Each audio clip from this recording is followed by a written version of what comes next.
This is episode 12 of Little White Books.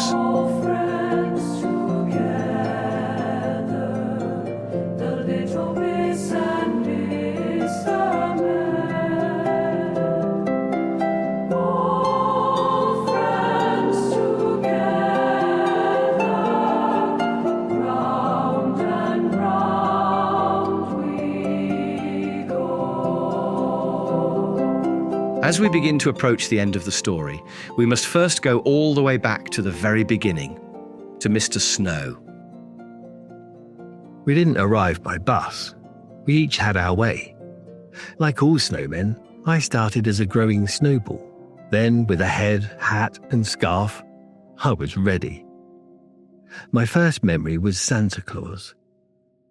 I'll call you Mr. Snow. You will be one of the Mr. Men. He was too busy with humans, so my job was delivering Mr. Men's gifts. If I did well, I'd help him even more next year. He gave me a sack of presents and a magic rainbow bridge to carry out my deliveries. It was like water skiing. I could steer and walk. The most magical thing I've ever known. It's important to make sure you're not seen by anyone. Inside the bag were Mr. Men-themed gifts. A Mr. Small rubber ball. A Mr. Daydream pillow. Beautiful. Magical. Be careful. Some lands have their own magic, even beyond my powers.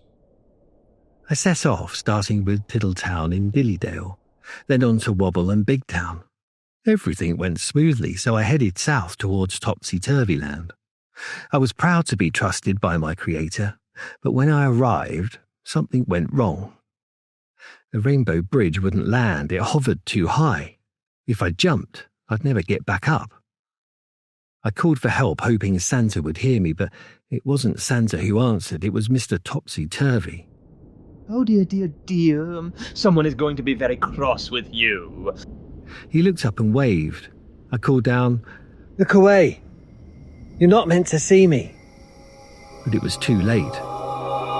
The rainbow flickered, its colours twisting, fading. Then with a crackle it vanished beneath me, and I fell. The air rushed past, cold and sharp, tugging at my scarf. I felt the snow of my body break apart. The rainbow shattered beside me, its colours splashing into the earth like oil paint. Deeper and deeper I went until suddenly, the falling stopped. I was in some kind of purple cathedral. At the end of the room stood a strange blue machine operated by Santa. A mishmash of church organ, altar and stained glass. He pulled a lever, his back to me. I was terrified. "Please don't melt me down. I want to live. I'm so sorry." I'm sorry too. I was wrong to believe in you. With a snap of his fingers, Santa and his church vanished. I was outside, blinded by sudden daylight, back in the North Pole. Happy Christmas, Mr. Snow. You're not alone, we hope you know. You belong with us, the Mr. Men. With us your heart can never care.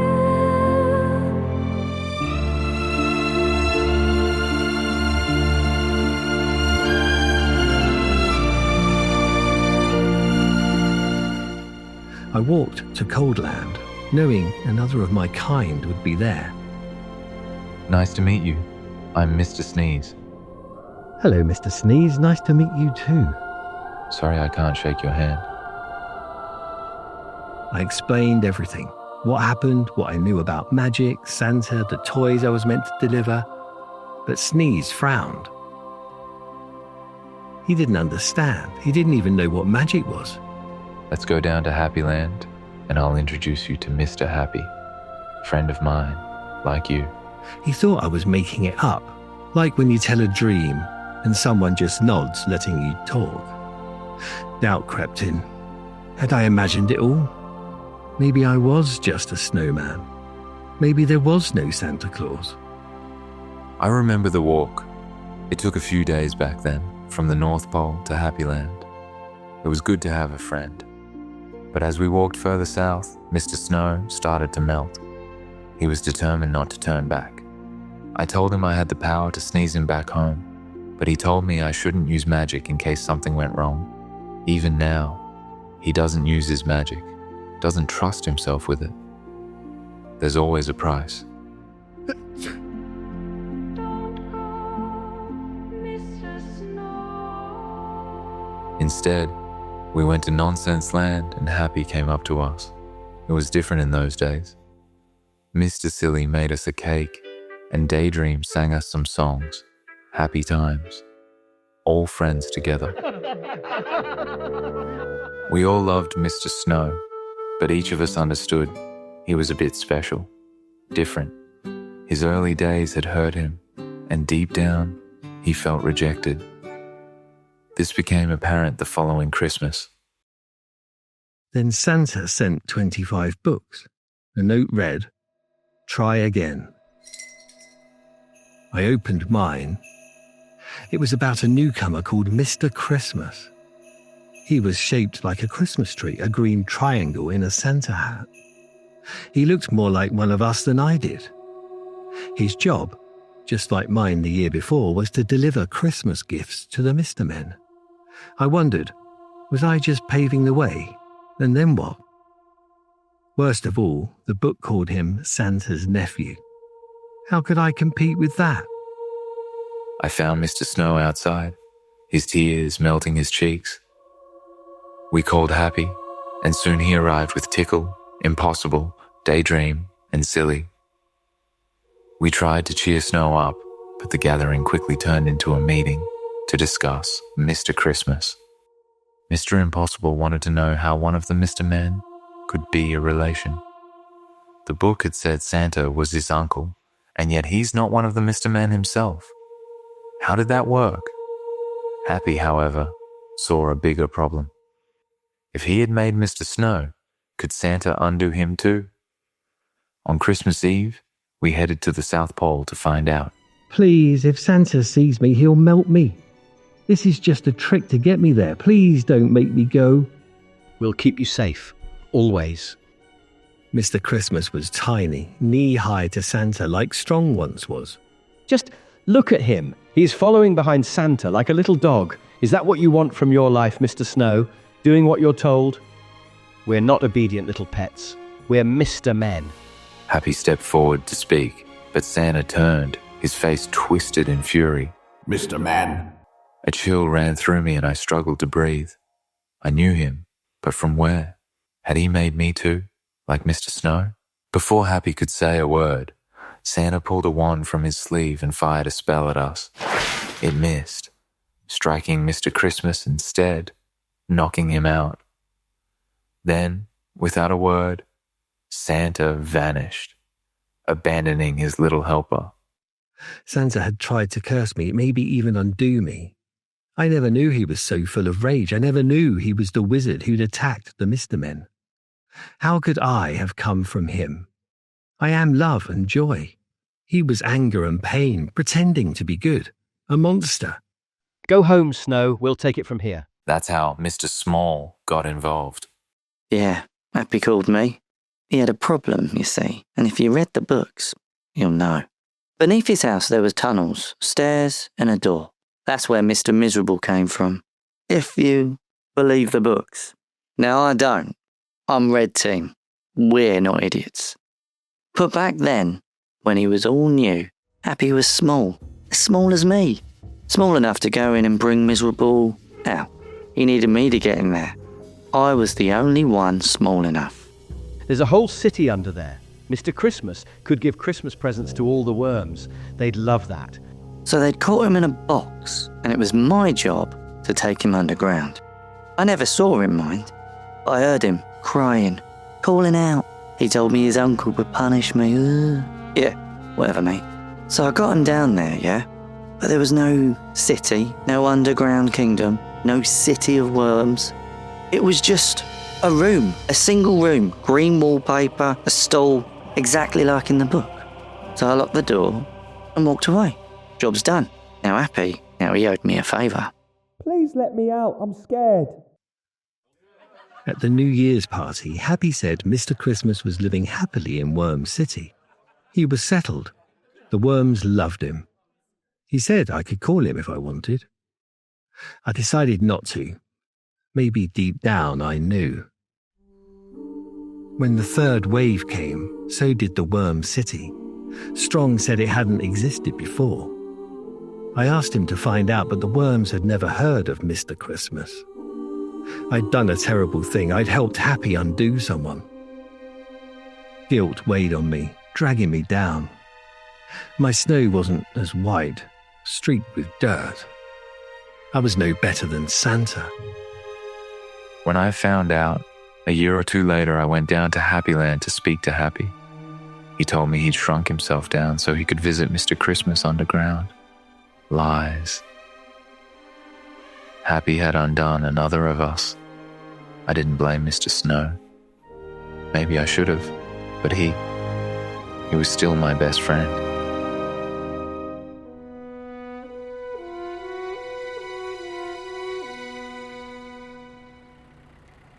In the wake of the sixth wave's arrival, we returned to Mr. Rush. My car was a wreck, scratched up and dented, but it got me home. The street was silent, no people, no movement, just a burnt-out husk of the magic bus, abandoned on the road. It had been firebombed, likely by Mr. Mischief. Someone had spray painted across its side, "You should be happy." I sat on my front step and stared at the wreckage. 71 Mr. Men and 120 nitwits. Maybe that was enough. We were all so tired. I was about to go inside when I saw him. A human, standing in the middle of the street, dazed, barefoot. He swayed slightly, like he'd just woken up from a dream or a nightmare. Mum! Something about him felt wrong. Not just confusion. Emptiness, like he wasn't fully there. First thing I thought was maybe the nitwits had been turned back into humans again. Hello! The land shift had healed everything, put the world back together. But maybe it had put things back wrong. What day is it today? I guess it's day one of the sixth wave. I don't remember! I don't remember anything! The bus! I looked back at charred remains and saw something I hadn't noticed. Above the smashed front window was the sign. It had always just said Mr. Land, but now it said Funnyland. Then I remembered the road sign I seen on the way. I jumped back in the car and drove back, retracing my journey. A wee drive confirmed it. They were all there. Loudland, Muddleland, Cleverland, all of it. But no Topsy-Turvy Land. I sped back to town to tell the others.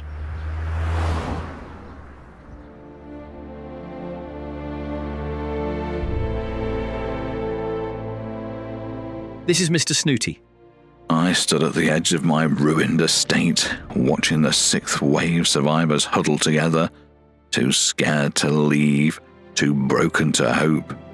It's easy to look for villains. Mr. Happy, the nitwits, Mr. Funny, even me, if you want. But in truth, the villains were all of us. We let fear and pride guide us, tearing Mr. Land apart piece by piece. I sheltered those who had nowhere else to go, and it wasn't kindness, it was guilt. There were no answers, just the smouldering remains of what we once were, and perhaps what we could never be again, the Mr. Men.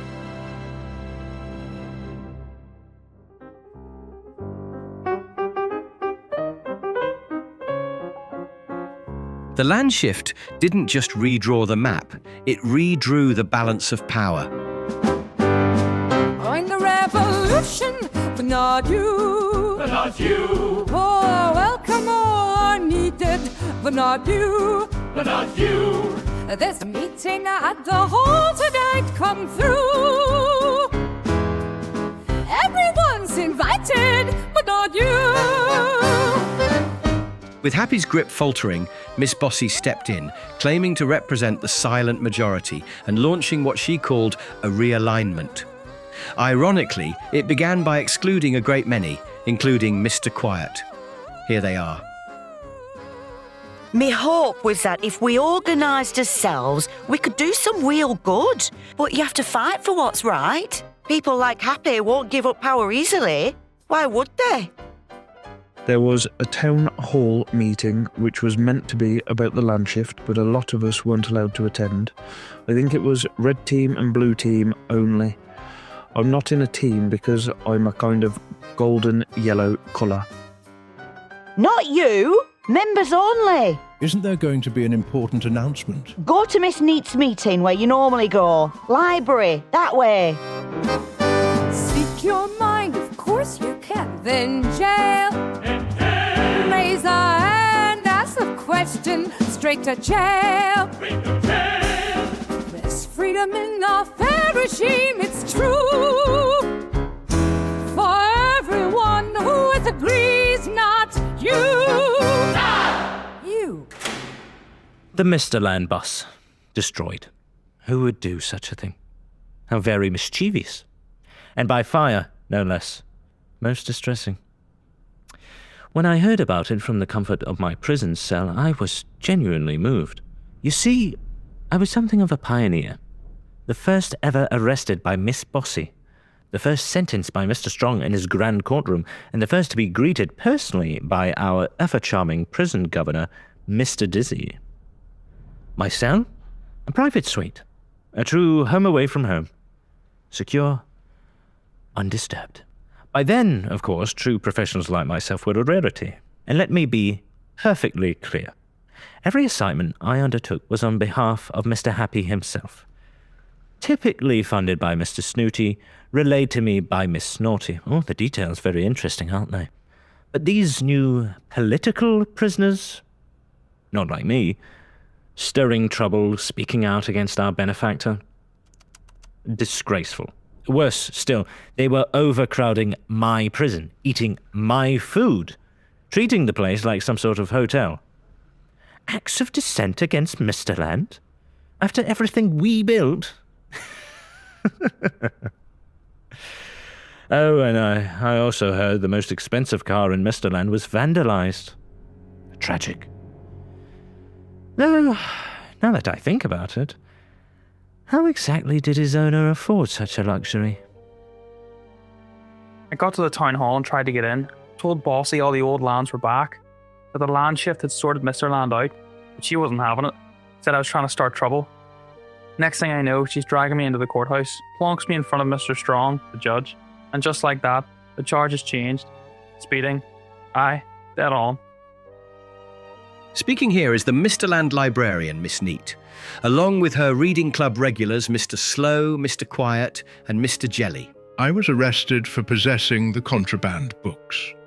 Miss Bossy was convinced the reading club was some kind of revolutionary uprising. We were all taken in, even though the books belonged to Mr. Worry. As a matter of fact, I was arrested for resisting arrest. Mr. Jelly, what were you arrested for? I think it was causing a disturbance. Bossy's town hall mob burst out like a swarm, armed with sticks, saucepans, and garden forks. Anything they could grab and wave like weapons. Suddenly, they weren't just a mob, they were an army. They stormed into the library, trying to arrest me for treason.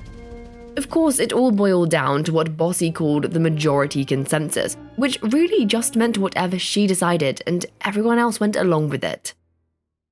And across the road in the Mr. Land restaurant was Mr. Greedy.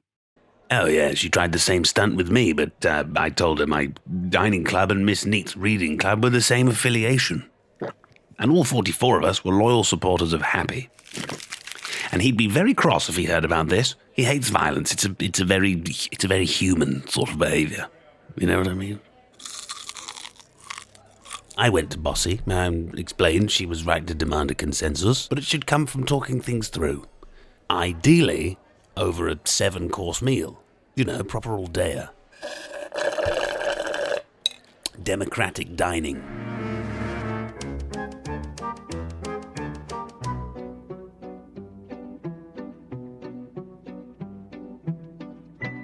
I had mixed feelings about Loudland's return. I was glad the people were back. New or not, it didn't matter.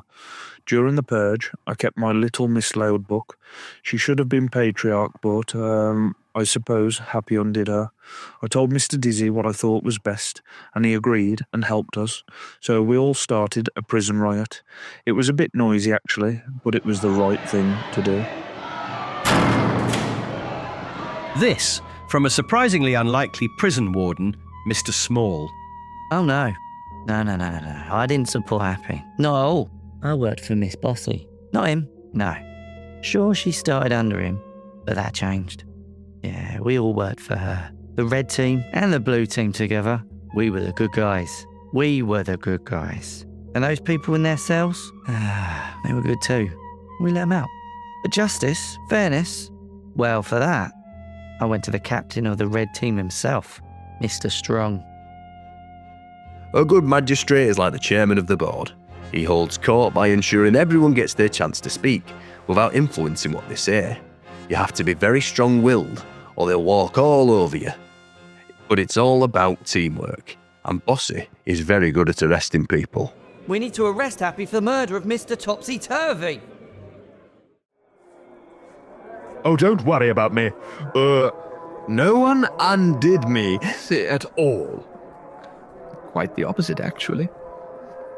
I boarded a worm train, quietly, discreetly, and left Mr. Land behind, along with all the fuss and all the disorder. Mr. Small isn't exactly the warmest character.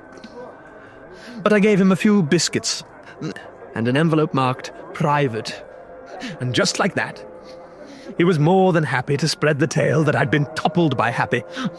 I went down with the ship as topsy-turvy land sank into the ground. Plouf. Once I was clear of Mr. Land, I travelled to what some refer to as Greater Dillydale, a place absolutely teeming with dirty humans.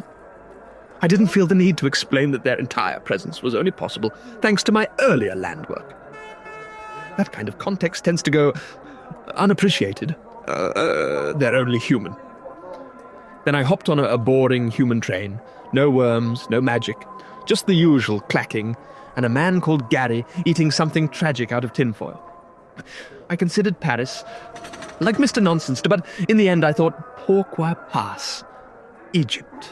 So now here I am, in a cafe, with sand in my sandals and a horse-meat cup of tea going cold beside me. I think the waiter is judging me. And just now, I swear I saw Mr. Daydream, yes, him, at a table across from mine. He noticed me noticing him, but said nothing. No wave, no smile, just sat there like a tourist, or a billionaire, or possibly a hallucination. Say, louche, these Egyptians, they're a funny sort. See? Waiter! Point me in the direction of the nearest bookshop. Public opinion hadn't just turned against Happy. It had soured on anyone who'd ever worked alongside him. Miss Bossy now faced a choice: lead the revolution or be seen as part of the old regime. To prove she was with the people, she arrested Mr. Snooty. The naughty organisation, the bank, and my other ventures were all underwritten by Happy. I was staring down bankruptcy. But my immediate concern was Bossy's new role as the People's Republic Revolutionary. I'd like to say she stormed the manor and dragged us all away. But in reality, she simply rang the doorbell and arrested us, with surprising politeness. We spent one night in the back offices of the town hall, which they called cells, and in the morning we paid bail. When we returned to the manor, there was a problem. This is the end, my Mr. Men friends. Happy's grin is stretched too thin. His reign ends here. There is no fear. The end, my friend. Squatters had taken over my manor. To our utter horror, they were the nitwits, all 125 of them. They painted their faces, dressed themselves up, and sprawled across my furniture, They were drinking my wine, eating my food, and the house was a disaster. Curtains torn, carpets ruined. They spent the night partying, and the mess was everywhere. The grand piano, I found it in the bottom of the swimming pool. The nitwits had just taken over, and the bitterness of Snooty's sneer, it reached peak, which I enjoyed. I mean, they didn't understand a thing. Even if slapped across the face, they would still laugh. Anyway, we went upstairs. His bedroom was locked. I mean, open this door. There he was, funny, standing there with a lopsided grin plastered across his face, wearing a tinfoil crown. In one hand, he clutched an oversized bottle of half-empty champagne. He hiccuped, swayed slightly, and then, with that ridiculous voice of his, said, "Kneel before me, the new king of the nitwits, not your slaves anymore, Mr. Uppity." Inside my room, everything was wet. Funny had taken the champagne and poured it everywhere, across the floor, the curtains, my antique bed. He'd even poured it over himself. And I noticed the books. Copies of his own book were scattered across the floor, all of them soggy or damp, ruined beyond saving. It says, "Collect them all, and now I have. Yours was the last copy." No, I'm not one of those little white book fanatics, but after what had happened with the bus, maybe they are imbued with some kind of wizard magic. Even though I can't stand him, I saw what he was trying to do. He was destroying all his books to undo himself. I told him no. "I've got a funny feeling you might be right."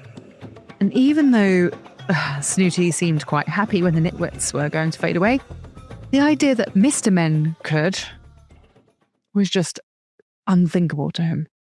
Miss Naughty called, asking if the nitwits could be undone all at once. I considered the rainbow engine, but that was lost with topsy-turvy, so I declined. Then she revealed Mr. Snotty himself had made the request. Money was no object. The thought of limitless funding and fame was too tempting. I put on my hat and drove straight to Big Town. But the nitwits, I mean, they hadn't just invaded the house. They'd also been down into the basement where I kept my merchandise. Funny, funny, Mr.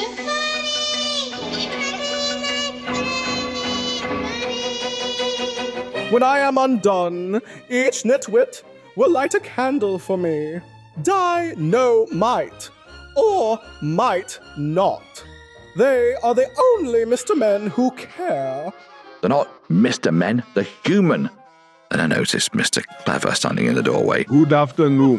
Funny, just laughed, hysterical, unhinged. Without hesitation, he tipped the rest of the champagne onto the last copy of his little white book, soaking it completely. Then, with a manic grin, he closed his eyes. So we stood there, waiting. I was quite looking forward to seeing what happens, you know, when someone becomes undone. Especially him. "Oh dear, I've made a learning mistake." The prat opened his eyes, and that's when we all realised nothing was going to happen. He wasn't going to be undone, and there was no magic. Mr. Funny had proved that burning the books changed nothing. The purge came from somewhere else. Someone else. I turned away sickened. And ever since, I've been trying to prove the truth. Those poor innocents didn't just vanish. They died. And the one who led them to their deaths was Mr. Dizzy. When Mr. Happy went away, all the old lands came back. And so did all the people, the animals and the birds. I was so happy to go back to Cleverland. And everyone was very happy to see me again. Mr. Dizzy, Mr. Dizzy. No one was happy to see Mr. Clever, though. Because he was bad. And he hadn't been to school. Hey, Clever, got any A-levels yet? So they all decided something that I thought was very clever. very clever indeed. They renamed Cleverland into Dizzyland. And now I am Patriarch, and Mr. Clever is not allowed to come here anymore. This makes everyone very happy, even me. Funny eventually led them away through Strong's tunnels. The Nitwits technically still belonged to Snooty, but I guess they were a funny problem now. It was a small price to pay for getting rid of that infernal Mr. Funny. I still hope he leads them all to oblivion, just not on my property.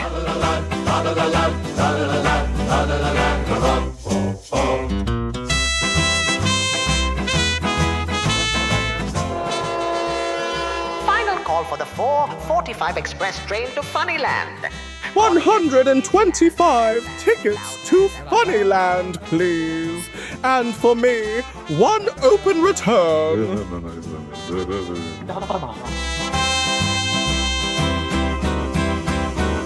All friends together! The Nitwits and the Mr. Man, all friends together!